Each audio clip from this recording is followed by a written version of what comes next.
irmão e irmã,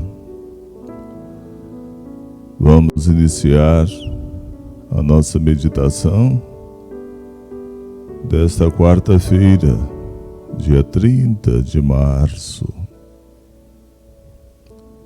Ontem nós refletimos sobre um assunto importantíssimo. Todos os assuntos são importantes, mas eu queria chamar a atenção para o de ontem. Refletimos e meditamos o fato de sermos habitados por Deus. Sermos habitados por Deus. Temos de tomar consciência disto. Temos de ter a consciência viva e clara de que somos habitados por Deus.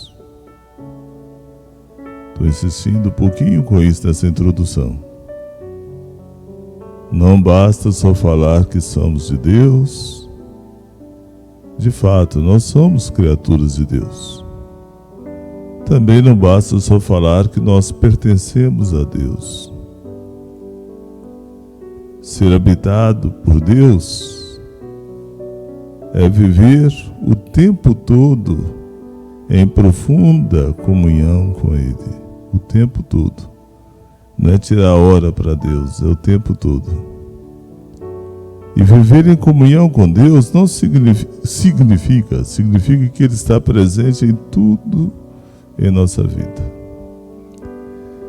Estar em comunhão com Deus quer dizer que o que eu faço, Deus está fazendo comigo. Se estou em comunhão com Ele, tudo que eu faço, fazemos nós dois juntos. Ele está agindo em mim, atuando em mim, em você, em qualquer pessoa que esteja em comunhão com Ele. Mas para isso é preciso que você seja habitado por Deus. Se você for uma pessoa habitada por Deus, não só ser uma pessoa que Deus está na sua vida, mas habitado, né? Em comunhão com Deus. Então, em tudo que a pessoa fala, Deus está falando com ela. A sua fala não é só a sua fala, como diz o bispo poeta. Há uma fala na minha fala, há um fazer no meu fazer. Essa comunhão entre você e Deus. Estando em comunhão com Deus, em tudo que você decide, Deus decide com você. A sua decisão é acompanhada por Deus. Deus envolve com a sua decisão. Sendo você uma pessoa habitada por Deus, tudo que você quer, todo o seu querer, a sua vontade, o eu quero, tem que estar em comunhão com o que Deus quer, com a vontade de Deus. Seja feita a vossa vontade, assim na terra como no céu. Estar em comunhão com Deus significa tudo que você planeja, tudo que você projeta, todas as suas metas é para ser feito junto com Deus. Deus participa dos seus projetos. Deus participa dos seus planejamentos. Deus participa das suas metas que são estabelecidas. Irmão e irmã, estar em comunhão com Deus é deixar com que Deus esteja participando de tudo. Tudo que eu vivo, Deus está vivendo em mim. Assim que é a pessoa que está em comunhão com Deus. Mas para que esteja nessa comunhão com Deus, é preciso que você esteja habitado por Deus. Ficou bem claro? Uma coisa é eu estar com Deus, outra coisa é eu estar habitado. Deus pode estar em mim, se não tivesse, eu não poderia continuar vivo. Ele é a chama da minha vida, Ele é o sustentador. Mas se eu deixar Deus habitar, aí Ele não vai ser apenas alguém que me sonda, mas alguém que atua em mim. E atuar em mim não é em momentos ocasionais. Deus atua em você em tudo, no que você fala, no que você faz, no que você decide, no que você quer, no que você planeja, em tudo que você vivencia. Ser habitado é diferente de ser possuído. Não podemos só falar, Deus me possui. Não tem isso. Possuído significa posse, não é desse jeito.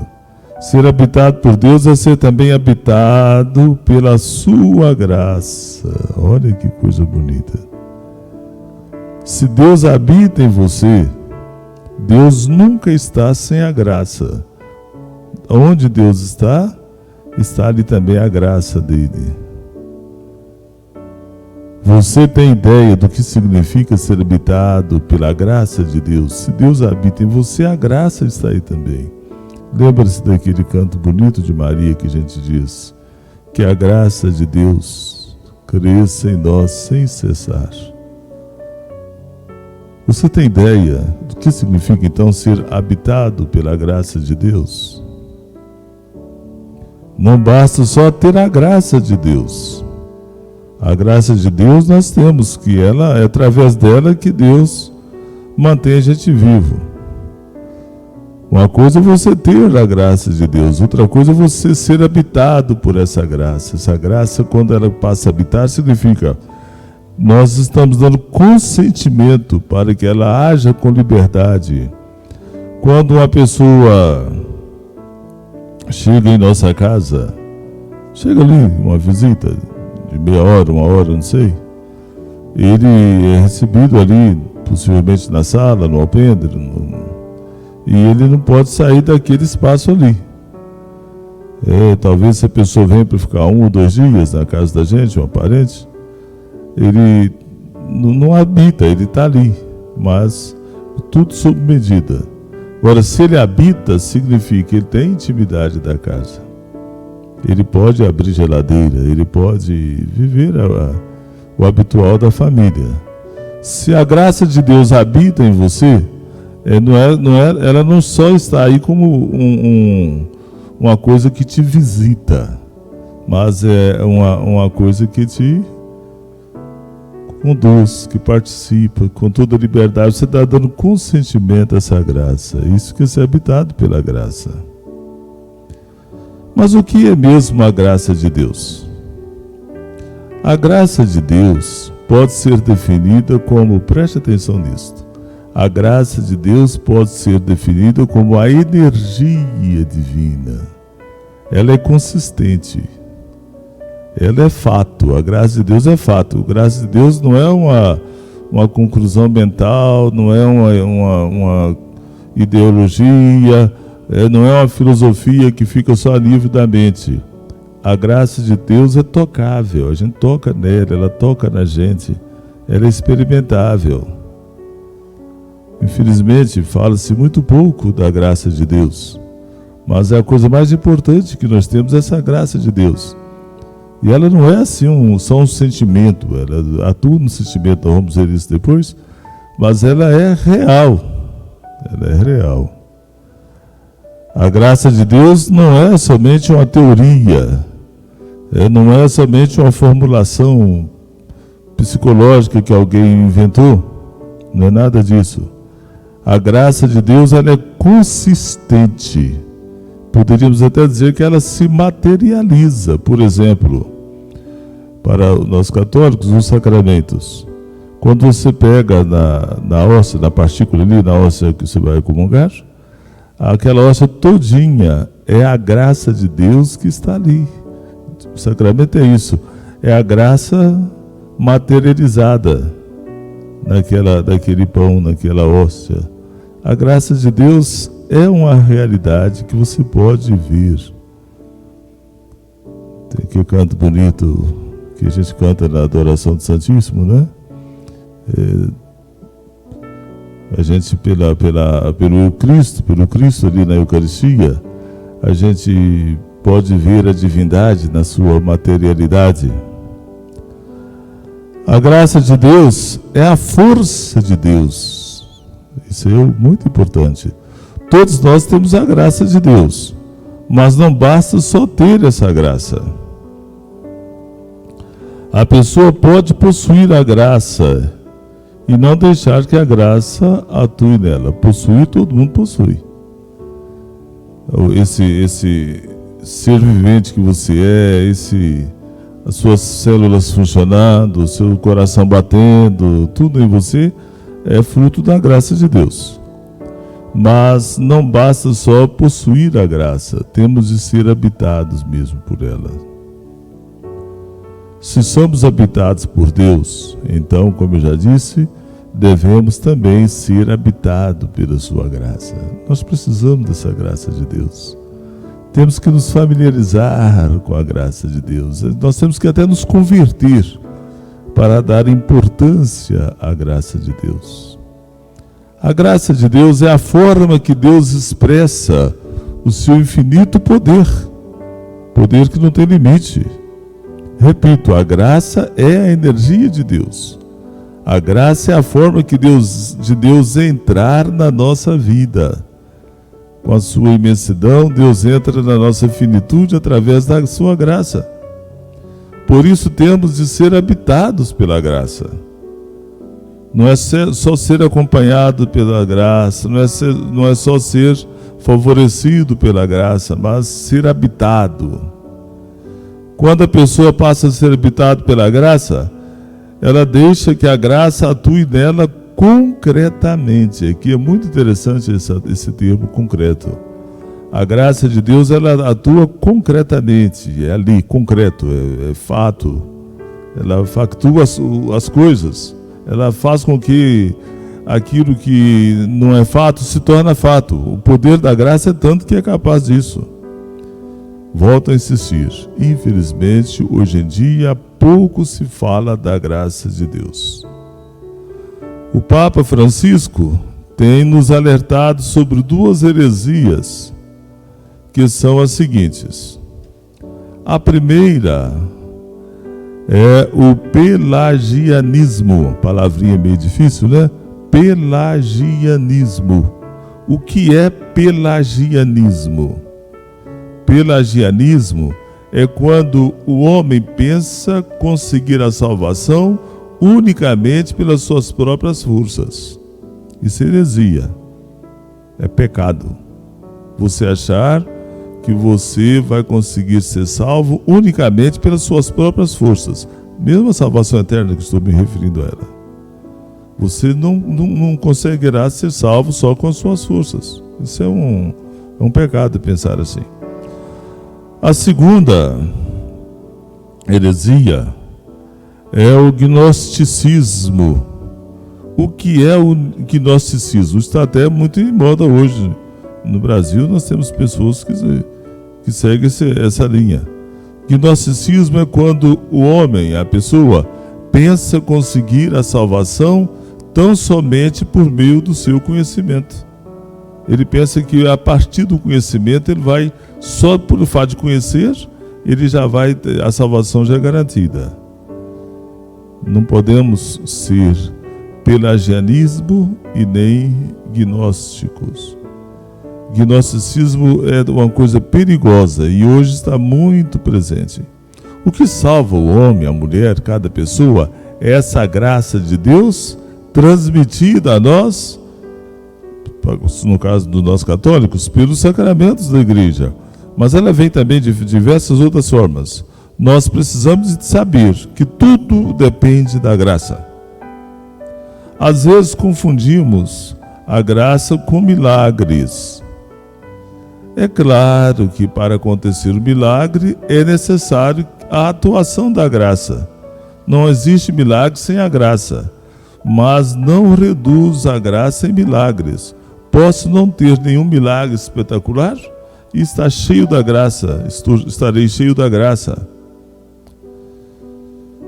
Nós não podemos de forma alguma confundir a graça com apenas realização de milagres. E faz parte da nossa conversão nos abrir concretamente para a atuação da graça. Precisamos de dar importância à graça de Deus. Não é para fazer bonito, não. É porque é questão de fundamental, é de vida ou morte mesmo. Você tem que ser uma pessoa cada vez mais envolvido pela graça de Deus. Entendendo agora que a graça, ela é concreta. Que a graça, ela é fato. Que a graça é coisa realizável. Que a graça não é pensamento, ideia, faz de conta. É pela graça que nós vivemos. Aliás, nós nos alimentamos fisicamente do arroz, do feijão, da verdura, do legumes e, se tiver recurso, da carne. Isso são coisas que alimentam o nosso corpo. Mas nós temos que nos alimentar diariamente também dessa graça de Deus. Por isso que a gente reza. Por isso que participamos da Eucaristia. Mesmo quem participa da missa online, ali naquele momento da comunhão espiritual, você recebe, alimenta-se da graça. Por isso que lemos a Sagrada Escritura. Por isso que vivemos pela fé. Essa graça de Deus que vai fazendo as coisas acontecer.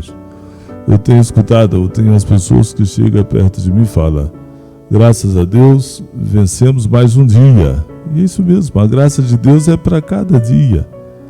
Não pensa você que a graça que você já tem hoje resolve a vida toda. Você todos os dias deve crescer um pouco mais na graça. Esse assunto da graça é tão importante que amanhã eu quero conversar com vocês um pouquinho sobre os efeitos dessa graça na nossa vida. Vamos ver um pouquinho como que essa graça é tão necessária assim. Vamos ver como é que ela funciona. Eu te solicito, peço a você, não perca essa reflexão de amanhã, que vai completar essa de hoje e é muito importante nesse seu processo de conversão, de busca de Deus. O mundo não gosta que a gente fale em graça de Deus. O mundo está perdido em ideologias dominantes, acha que tudo é só o psíquico. Claro que a graça de Deus faz o psíquico também funcionar.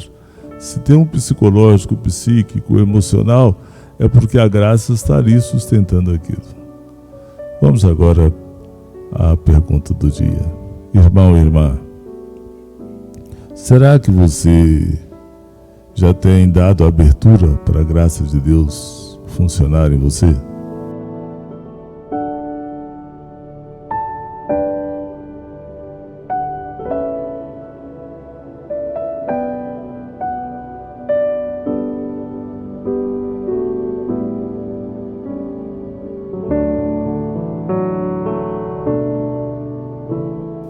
Que você está cheio da graça, tá, mas ela está podendo atuar em você? A graça não atua sem o seu consentimento. Você tem consentido espaço, abertura, liberdade para que a graça de Deus te conduz?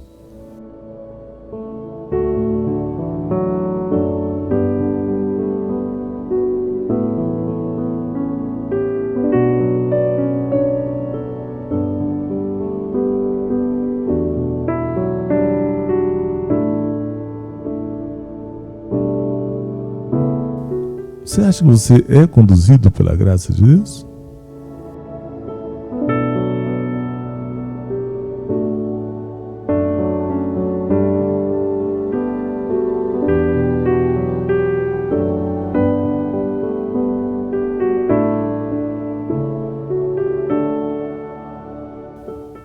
Você tem dado importância à graça de Deus? Você tem crescido nessa graça de Deus?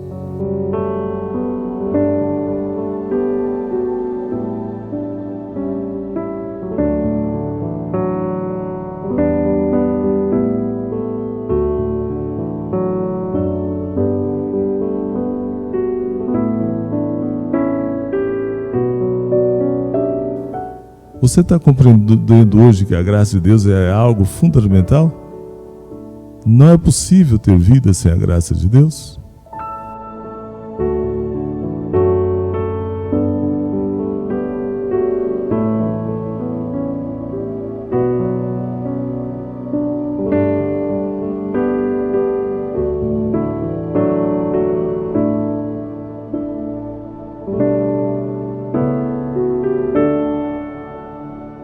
Rezemos, meu irmão, minha irmã.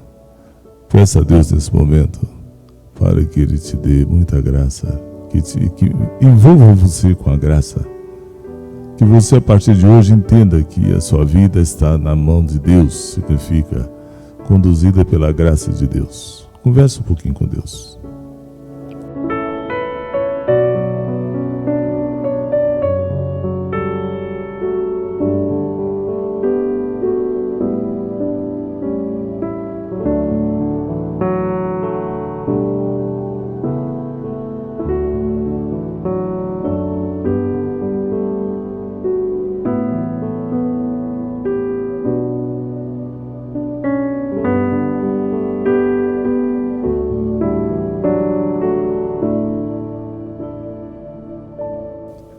Ave Maria, cheia de graças, o Senhor é convosco. Bendita sois vós entre as mulheres. Bendito é o fruto do vosso ventre, Jesus. Santa Maria, Mãe de Deus, rogai por nós, pecadores, agora e na hora da nossa morte. Amém. O Senhor esteja convosco. Pela intercessão da grande Mãe de Deus, Maria Santíssima, desça sobre todos vocês e vossas famílias bênção de Deus Todo-Poderoso, Pai e Filho e Espírito Santo, e permaneça para sempre. Louvado seja o nosso Senhor Jesus Cristo, para sempre seja louvado. Até amanhã, se Deus quiser.